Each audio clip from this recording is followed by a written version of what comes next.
La conception anarchiste de la société de classe n'est pas seulement économique, revenus, richesse, etc. Elle est aussi politique, juridique, militaire, bureaucrate, politicien, juge, etc.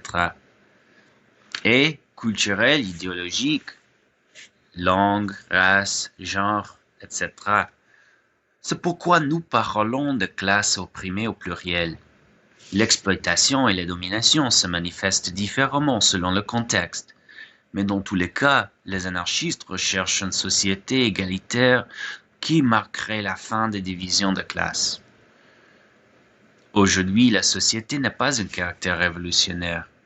Tout est organisé autour des intérêts capitalistes et de la violence d'État. Dans de nombreux espaces radicaux, les gens s'utilisent des méthodes individualistes sans s'identifier à l'individualisme. Pour certains, le terme révolutionnaire est porté comme un emblème d'honneur ou un symbole de statut.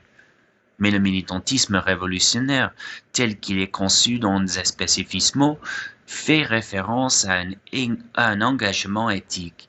Cela signifie interagir avec des personnes déjà radicalisées et celles toujours en cours de radicaliser. Dans les mouvements sociaux et les grandes organisations de masse, cela veut dire aussi interagir avec des participants apolitiques et dépolitisés.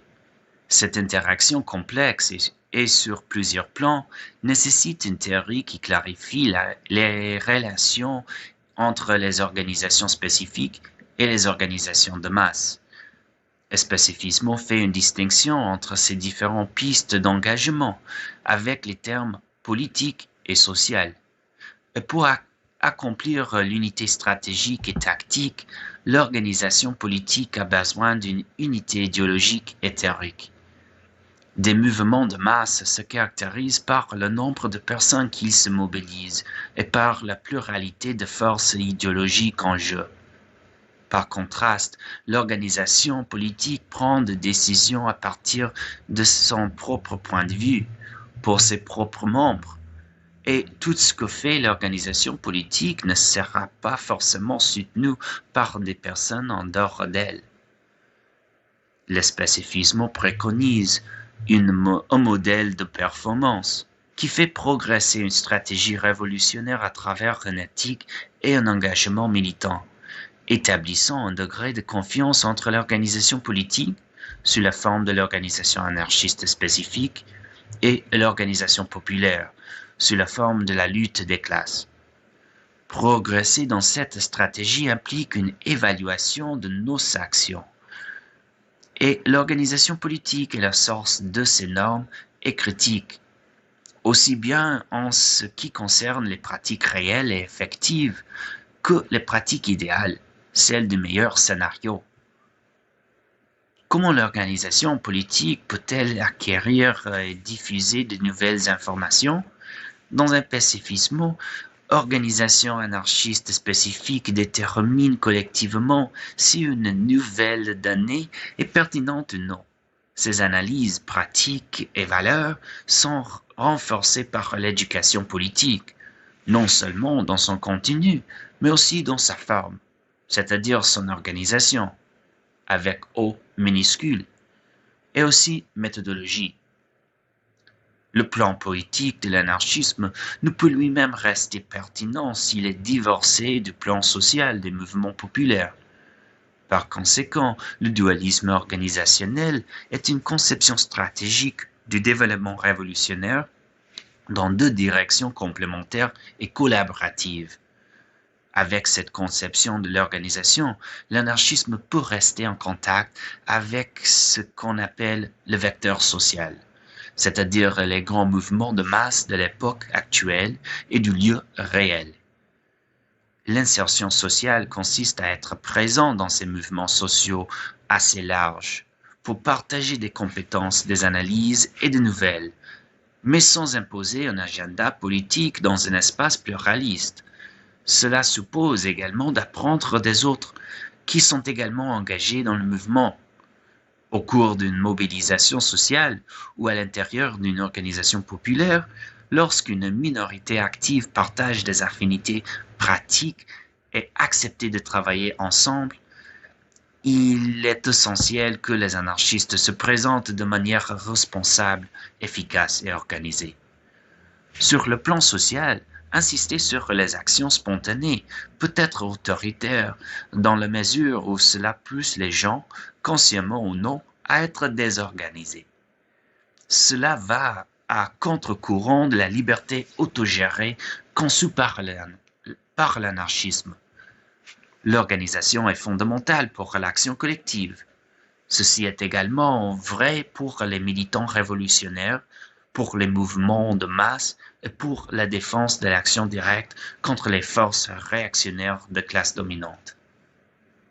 Les militants d'une organisation anarchiste spécifique ne participent pas à la politique comme une passe-temps et ne comptent pas sur le travail révolutionnaire pour s'amuser. Le militantisme consiste à faire ce qu'il faut pour avancer un programme d'action directe. D'un point de vue individuel, même dans une organisation où les décisions sont prises collectivement, il peut sembler problématique que certaines personnes se retrouvent en minorité lors d'un vote. Cependant, la perspective de l'organisation spécifique se distingue car elle ne progresse que dans la voie décidée par ses participants. Sa trajectoire est uniquement celle de l'action collective et non celle des voeux pieux, des actes individualistes ou de la force coercitive. Selon ce rapport des militants à leur propre degré d'engagement, ce ne sont pas des individus aléatoires qui doivent accomplir des tâches qu'ils n'aiment pas beaucoup, car lorsque l'organisation politique dit « nous », c'est pour faire référence au plan politique. Ce « nous » du plan politique est distinct de « nous » du plan social. Et le dualisme organisationnel est un outil qui nous permet de comprendre qui nous sommes. Il y a des organisations au sein desquelles rien ne change jamais. Elles refusent d'interagir avec des personnes ayant des origines idéologiques différentes et au fil du temps, cela les éloigne de la lutte des classes. Finalement, cet anarchisme de façon personnelle se concentre entièrement sur son propre perfectionnement, le raffinement de son idéologie et la croissance de ses membres. Mais ces pratiques sont sectaires, peu importe leur caractère idéologique. L'organisation anarchiste spécifique ne doit pas être une bulle qui protège ses membres des changements apportés par la force de l'extérieur. Elle ne doit pas seulement se préoccuper de sa propre organisation, mais également nourrir le mouvement sur le plan politique et social. Il s'agit de voies parallèles, menant aux mêmes fins. Cela suppose un engagement ferme envers les espaces pluralistes et les mouvements de masse, tout en défendant la présence d'un anarchisme politique organisé et actif. Mais cela veut aussi dire que l'on ne s'engage pas avec tout le monde sous prétexte de les convertir à l'anarchisme. Les personnes de notre communauté ne sont pas des simples exécutants sans capacité de penser par elles-mêmes. La présentation des idées de l'espécifisme aux gens est la seule façon de leur donner l'opportunité de déterminer leur propre relation à ces idées, selon leurs propres termes. Alors que certaines formes d'action et d'organisation reproduisent le travail social du gouvernement, dans l'espécifisme, le mot « travail » fait référence aux activités de l'organisation politique, et le mot « social » fait référence au lieu de ce travail, le plan social. Les militants d'espécifisme sont des membres de base de divers groupes populaires, syndicats, écoles, associations de quartier, etc. Dans ces espaces, ils participent à l'action directe et articulent des politiques libertaires. Cependant, l'insertion sociale n'est pas l'acte de préfigurer les organisations au majuscule et de les amener à certaines croyances et valeurs. Elle fait référence à l'ensemble du processus de développement, de relations et d'interaction avec d'autres personnes dans la communauté. Pour certaines tendances socialistes, la croissance de la gauche, par le biais de l'adhésion à un parti et l'accumulation de pouvoir politique dans l'État, est une démarche nécessaire dans un processus révolutionnaire. En revanche, selon la stratégie des spécifismes, la seule façon de générer une rupture révolutionnaire qui transformera la société est le développement organisé d'un pouvoir populaire capable de détruire les institutions du capitalisme et de l'État. Contrairement à certaines tendances démocrates socialistes ou marxistes, le spécifisme n'est pas un projet pour l'unité de la gauche, mais plutôt pour le pouvoir populaire. D'après cette perspective, la gauche est un regroupement de tendances sur un plan composé, politique sociale, où une certaine unité est parfois possible et pratique. Cependant, cette unité n'est pas idéologiquement spécifique, puisque les groupes de gauche ont des idées différentes et des politiques qui en découlent. Cette unité n'est pas non plus populaire, puisqu'elle ne représente qu'une petite minorité de la société. Le pouvoir populaire doit être capable de défendre son caractère libertaire contre les forces réactionnaires, et les mouvements de masse doivent être autonomes pour éviter la cooptation et maintenir leur élan militant. Dans un contexte donné, cela signifie qu'il faut fonder l'unité du plan social sur une stratégie stricte, visant à atteindre des objectifs à court et à moyen terme. Par contre, le plan politique, qui repose sur une affinité idéologique anarchiste, peut maintenir une orientation stratégique plus générale et à plus long terme. Ainsi, bien que des objectifs strictement définis représentent une forme de gradualisme, ils se distinguent du type de gradualisme qui se sert de l'État ou de partis pour agir comme un parapluie qui couvre des multiples mouvements autonomes. Ces efforts de Big Tent essaient de regrouper sur une seule marque la pluralité des luttes locales, déjà nombreuses dans la société d'aujourd'hui. À la question que signifie gagner, la réponse varie en fonction de la personne interrogée, de son lieu de résidence, de ses conditions de vie et de celles des personnes de sa communauté, de ses conditions de travail, de ses soins de santé, de son logement, etc.